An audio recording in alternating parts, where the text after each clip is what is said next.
Benvinguts a l'entrevista de Cultivat. Estem amb Rosana i Gisela Morales. Elles són Veus de Cambra. Com i quan va néixer Veus de Cambra?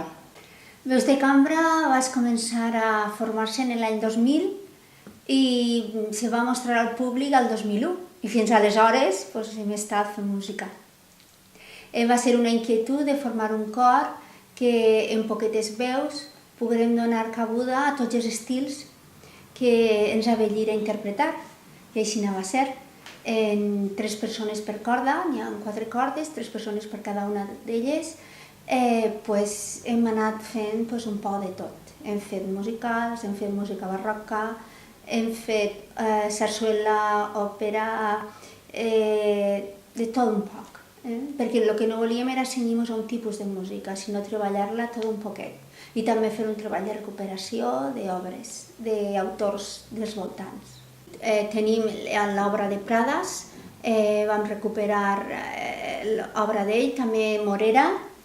Ara estem investigant sobre la recuperació d'una sarsuela que se diu la polonesa. Però este no és d'ací, Este no és d'ací, però sí que és un treball de recuperació, que esta peça se va escriure fa molts anys i se va intentar interpretar en el 65, però nosaltres el que volem és recuperar-la i dur-la al públic. Quins són els objectius o la funció de Veus de Cambra?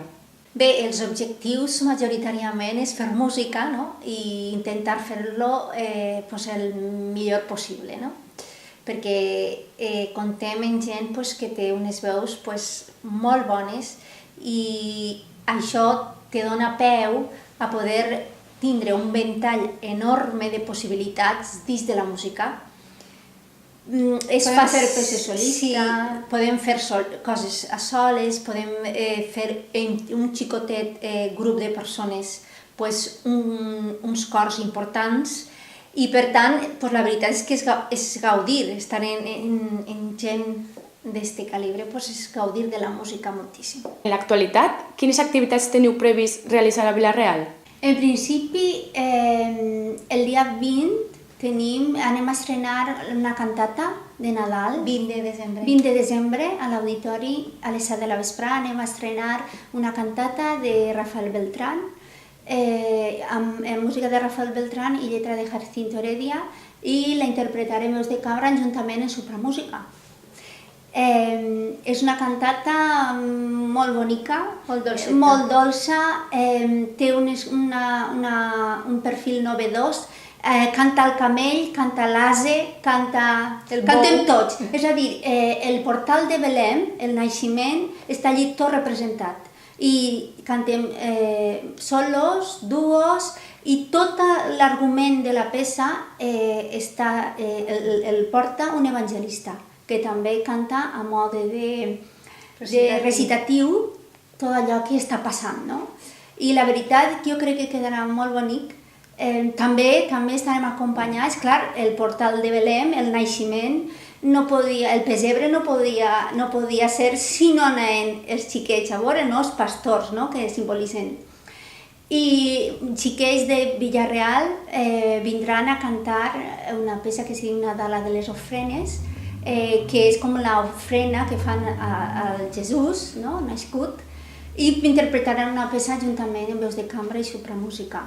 La veritat és que és un comboi que ens fa. Sobretot sempre incloem també, ens agrada de vez en quan també incloure peces amb veus blanques, perquè és bonic, és la veu pura i és la veu per antonomàsia, que té uns harmònics especials. Com veieu el panorama musical a Vila-real? El panorama musical l'hem vist sempre i tota la vida amb molt de respecte i molta admiració. Nosaltres vam començar a cantar al Cor del Rosari, després a la Coral Sant Jaume, hem participat en tots en la banda de música, que nosaltres també tocàvem un instrument en la banda, hem participat en Pols i Pua, en totes les que me'n deixaré moltíssimes i tenim sobre tots ells un gran respecte i una admiració, perquè tenim en compte que la majoria de gent que treballa en aquestes associacions, en aquests grups musicals, ho fan de manera altruista alguns i sobretot amb moltes ganes i molta motivació. I jo penso que Vila-real és un poble de músics, des de Tàrrega. És d'artistes en general, perquè també estan els grups de danses, de teatre, estan els grups de teatre, hi ha moltíssima gent que se maneja culturalment. Jo recordo quan vam fer Veus de Cambra va fer un projecte amb Un rei sempre viu, també en Rafael Beltrán, en Vila-real, i també van participar tots els grups, els dos de teatre, els dos de danses, nosaltres, moltíssim, la part de supramúsica, molt bé. Doncs allò va ser un projecte en el qual van vindre gent de Castelló, també és veritat, grups perquè apareixien 160 persones en escenari, més tota la música grava que hi havia darrere perquè era impossible. Es va fer a l'Ajuntament, va vindre més de 3.500, a la plaça de l'Ajuntament, més de 3.500 persones, allò va ser espectacular, amb cavalls i de tot. Bé, allò per a mi va ser un sentiment especial, perquè estàvem tot el poble allí, culturalment, tots menjant-nos, i això jo crec que no té preu, i això no es fa en totes les poblacions.